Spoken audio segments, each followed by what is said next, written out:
지난주에 가장 궁금하신 게 뭐였어요? 퍼센테이지. 그래서 제가 제일 첫 페이지로 지금 여기 보면 제가 사진을 다 다른 걸 썼거든요. 종목별로 수수료가 다릅니다. 이게 정해져 있진 않아요. 왜냐면 회사와 선수가 하는 일이다 보니까 그 안에 이제 조금 다르게 적용이 될 수는 있고요. 하지만 통상적으로 또는 협회에서 권장을 하는 수준이다라는 것으로 저희가 이제 폴스에서 나온 거를 토대로 레퍼런스를 가지고 왔거든요. 맨 왼쪽이 이제 NFL 미식 축구고요. 그 다음에 NBA 미국 농구, 그다음 NHL 아이스하키, 그다음이 MLB, FIFA 골프 이렇게 제가 가지고 왔는데요.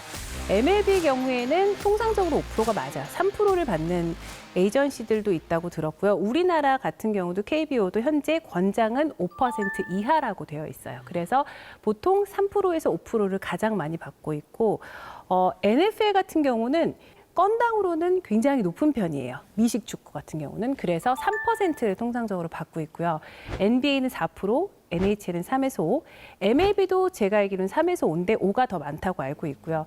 FIFA 같은 경우는 조금 다르기는 해요. 3에서 5인데 축구는 이적료라는 게 있어요. 아시죠? 그리고 이적을 시키는 것도 에이전트의 업무 중에 하나예요.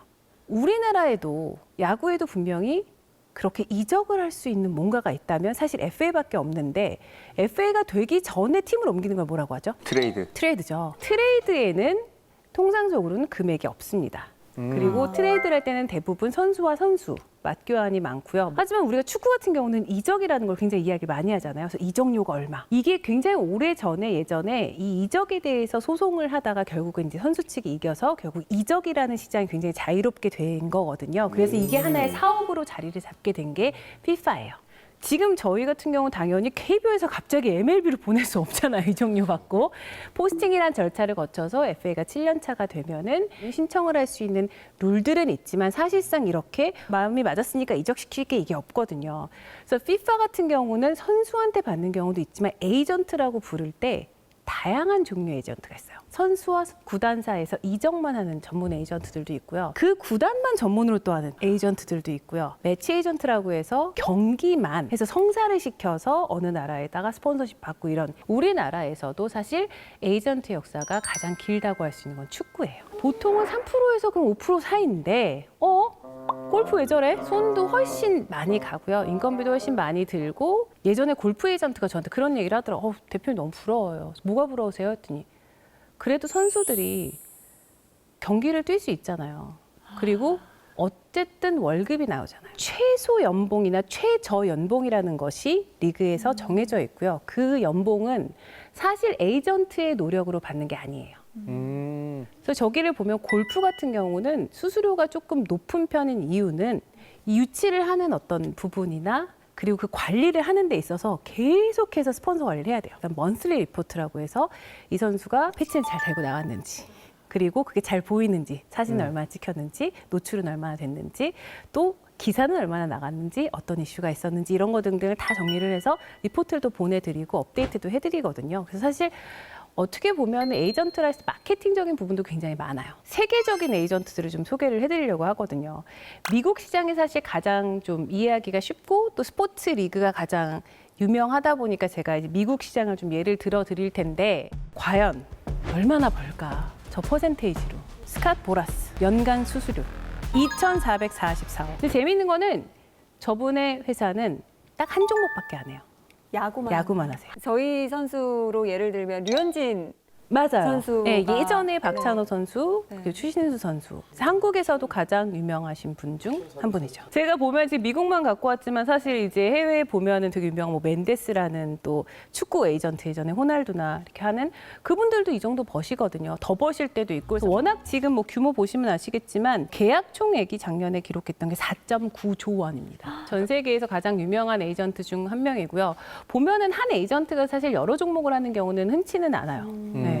보통은 야구를 하는 에이전트들은 야구를 하고 지금 주로 하는 거는 저의 메인은 사실 야구이기는 하고 e스포츠 그리고 다른 개인 종목은 사실 보면은 전문가가 많이 없기 때문에 비슷한 부분에 대해서 공부를 하는데 저 역시도 막 종목을 엄청 제가 넓히기는 쉽지 않다는 생각을 하는 게 이 시간적으로 물리적으로 좀 부족할 수도 있을 것 같고 또 사람들도 네트워크라는 게 인간이기 때문에 한계가 있을 거잖아요. 그래서 그런 부분들 때문에 대부분은 다 한 종목에 많이 해외에서는 올인을 하고 있어요. 저는 에이전트이자 에이전시를 하고 있는 사람인데 그래서 에이전시라는 게 사실은 미국에선 더 회사들이 유명한 데들이 많이 있거든요.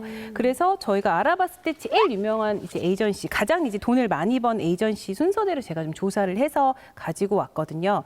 CAA, 와서맨, WMG, 엑셀, 옥타곤.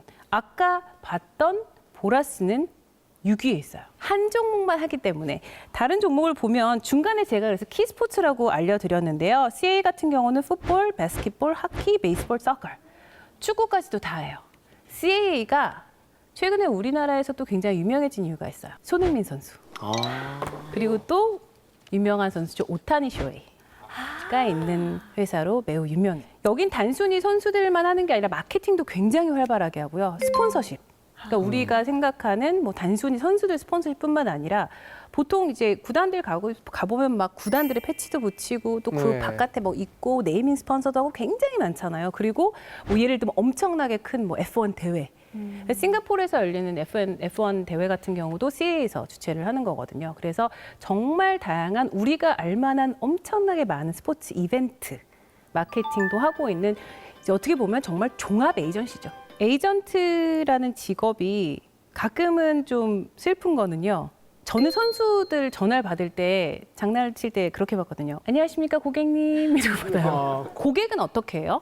고객은 언제나 선택권이 있잖아요. 그들에게 선택권이 있죠. 물론 저희들도 선택권이 있을 수는 있죠. 어떤 선수를 스카우트를 하고 또 어떤 선수와 일하는 걸 선택할 수 있지만 어쨌든 선택을 받아야 되는 건 에이전트이기 때문에 계약이 굉장히 자유롭습니다. 미국 계약 같은 경우도 매년 1년마다 갱신을 해서 메이저리그에 제출을 해야 돼요. 선수 노조에 제출을 해야 돼요. 선수가 마음을 바꾸면 언제든지 계약을 해지할 수 있습니다. 저는 그래도 자유로운 게 맞다고 생각을 항상 하고 저도 한국에서 처음에 이 에이전트 제도가 자리 잡을 때 컨설팅을 계속 할 때도 저는 선수들에게 자유를 주는 것이 맞다고 계속 이야기를 사실 했어요. 에이전트가 보호받아야 되는 것도 분명히 있어요.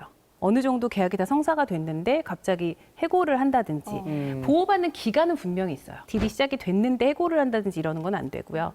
아니면 정당한 사유가 있어야 되고요. 하지만 그 기간이 아닐 때는 사실 성과가 나와야 되는 직업이기 때문에 내가 선택을 받지 못했다면 그것은 제가 좀 부족했다고 생각하는 게 저는 그렇게 생각해 제가 조금 덜 속상한 것 같아요. 진짜 그리고 성격이 안 맞는 친구들도 있어요. 그 친구가 그 선수가 옳다, 내가 나쁘다가 아니라 성격이 정말 맞아요. 오래가요. 선수들이랑도. 그래서 그 합을 맞추는 과정이 있어서 한 1, 2년 정도 해보다 안 맞으면 사실 다른 에이전트를 찾아가는 것도 저는 맞다고 생각해요. 왜냐하면 이게 굉장히 긴 관계거든요. 그래서 그런 관계들도 저는 맞다고 생각을 해서 그런 자유를 선수들이 가지고 있는 것도 괜찮다고 봐요. 에이전트가 선수가 마음에 안 들면 파기할 수 있어요. 할 수 있어요? 네네. 양쪽 다 합의하에는 충분히 계약서라는 게 파기가 가능한 거기 때문에 서로가 어떤 신뢰 관계를 가져가야 되는 관계인 건 맞고 근데 사실 에이전트를 이렇게 바꾸는 일이 흔하지는 않아요. 그럼 왜 연예 매니지먼트랑 다르냐? 궁금하시죠 이제? 그럼 왜 연예 매니지먼트도 그래야지 연예인들도. 연예인들은 사실 매니지먼트 회사에서 투자가 엄청나게 들어갑니다. 하지만 에이전트는 원래 룰적으로는요. 선수들에게 금전적인 투자를 할 수가 없게 돼 있어요. 용품 같은 경우는 메이저리그도 1년에 연간 제공할 수 있는 액수가 정해져 있고요. 한국도 에이전트가 제공할 수 있는 연간의 용품이라든지 금전적 이익이 제한이 되어 있어요. 그리고 저희는 에이전트들은 계약금을 제공할 수 없게 되어 있어요. 계약금을 제공을 했는데 날 언제든지 해고할 수는 없잖아요. 계약금을 그렇네. 제공을 한다는 것은 돈을 주고 계약을 했다는 것은 이 계약을 이행하기 위해서기 때문에 그렇기 때문에 사실 선수들이 왜 우린 계약금을 못 받아 에이전트한테? 이렇게 생각할 수 있지만 사실 어떻게 보면 그 제도는 선수를 보호하기 위함이라고 생각해 주시면 돼요. 하지만 개인 종목은 여기서 다시 한번 다릅니다. 개인 종목은 그런 룰이 없어요. 네. 만약에 제가 내일 뭐 타이거 우즈 데려오고 싶으면 타이거 우즈한테는 이제 계약금 줘야 되겠죠. 그런 것처럼 개인 종목은 좀 다르고요. 지금 제가 말씀드리는 거는 각 리그마다의 룰이에요.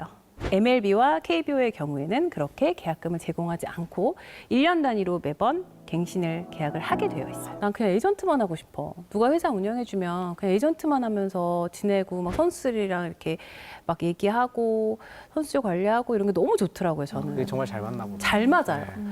근데 그럴 수가 없잖아요. 회사를 운영하다 보면 막 정말 신경 쓸 게 많거든요. 세금도 그렇고. 그걸 하다 보니까 이런 게 있더라고요. 저희도 흉년이 있고요. 풍년이 있습니다.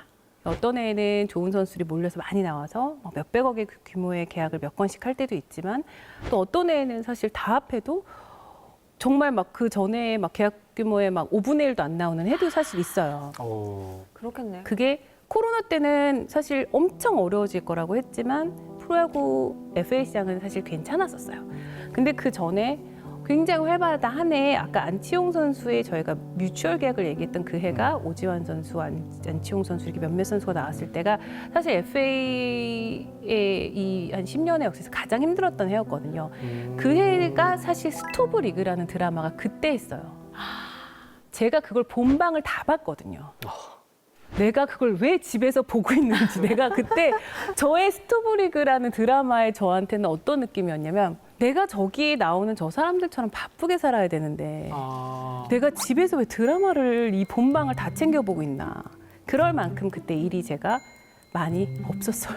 근데 그 전에 막 하다가 또 그 다음에 괜찮아지고 또 그 다음에는 또 백억 선수가 막 3명, 4명, 5명 이렇게 나오거든요.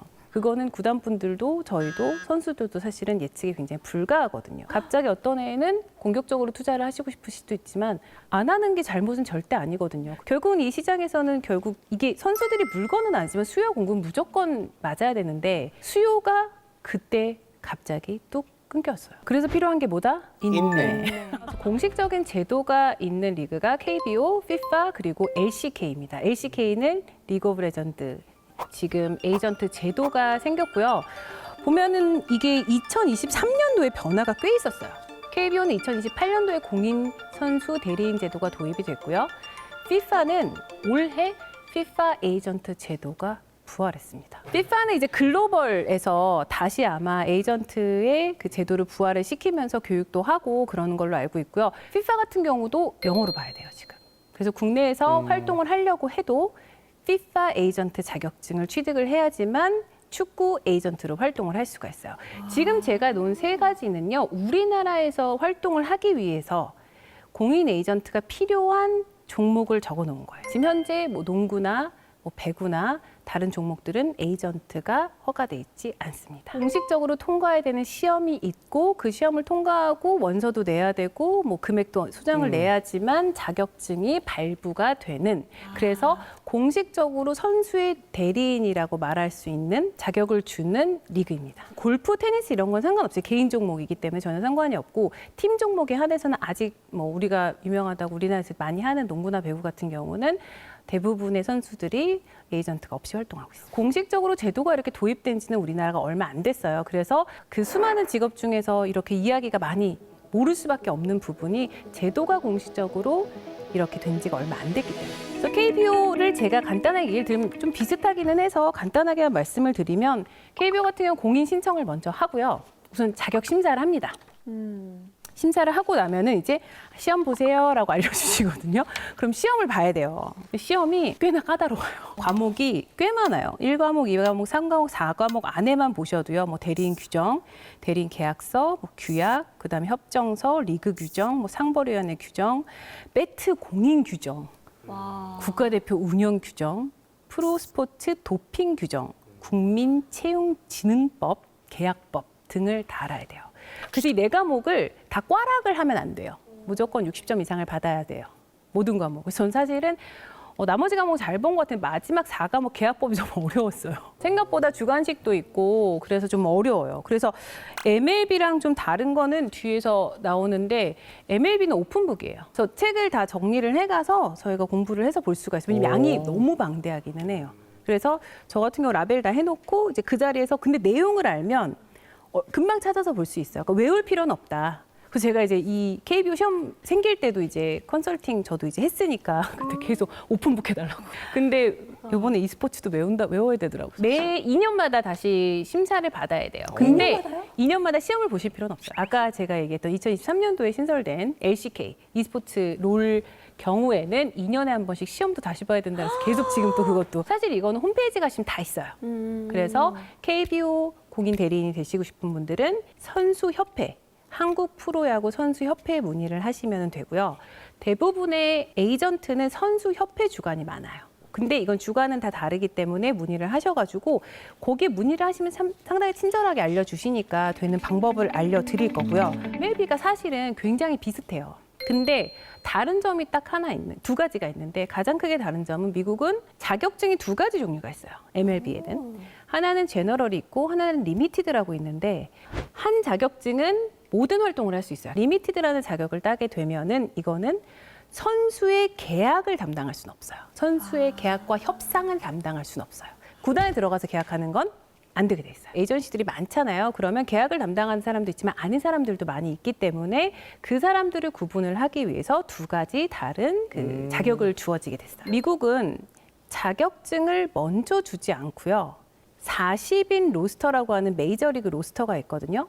그 선수가 나를 선택을 해줘야지만 에이전트가 될 수 있어요. 그러면 나는 자격이 없는데 선수가 나를 계약을 해줘야지만 에이전트 자격증이 되면 약간 좀 순서가 애매하기는 해요. 그래도 어쨌든 40인에 등록되어 있는 선수가 나를 지명을 해줘야지만 나는 제너럴 에이전트가 될 수가 있어요. 우리나라 같은 경우는 자격증을 먼저 주시고요. 그런 다음에 2년 이내에 선수 영입을 해야지 그 자격이 유지가 돼요. 그래서 그 조건이 조금 다릅니다. 그래서 메이저리그는 사실 그냥 시험만 본다고 자격증이 나오지 않아요. 그게 사실 제일 어려워요. 시험도 어려워요. 그리고 비싸요. 비싸고 매년 갱신도 200만 원씩 내야 되고 중요한 건 어떤 분은 이걸 따시려고 하다가도 우리나라 에이전트분들이 이 갱신 수수료가 사실 계속 선수가 메이저리그에 없어도 내야 되니까 부담스러우실 그렇네요. 수 있어요. 충분히. 그래서 그 이외에도 보면은 이제 FIFA 공인 에이전트 같은 경우도 이렇게 다양한 공인 신청하고 자격 심사 보고 시험 아까 얘기했듯이 영어로 다 봐야 돼요. 그리고 객관식 20문제 75점 이상 획득을 하셔야지만 가능하고요. 또 LCK 공인 에이전트 같은 경우도 똑같이 접수하시고요. 자격 심사 있고요. 또 세미나를 하고 그리고 시험을 거치신 다음에 활동을 하셔야 돼요. 리그 오브 레전드 이게 LCK가 롤 종목, e스포츠 중에도 종목이 많은데 이제 롤이라는 종목에 한해서 지금 생긴 건데 우리나라가 최초로 생겼습니다. 근데 저도 이제 LCS라고 미국 리그 쪽에 선수들을 이제 보냈는데 거기는 지금 자격증을 요하고 있지는 않아요. 기존에 활동하는 에이전트가 자격증이 없이도 활동할 수 있어요. 그럼 이번에 또 시험 합격하면 또 1번이네요. 최초의 LCK, KBO, MLB 에이전트.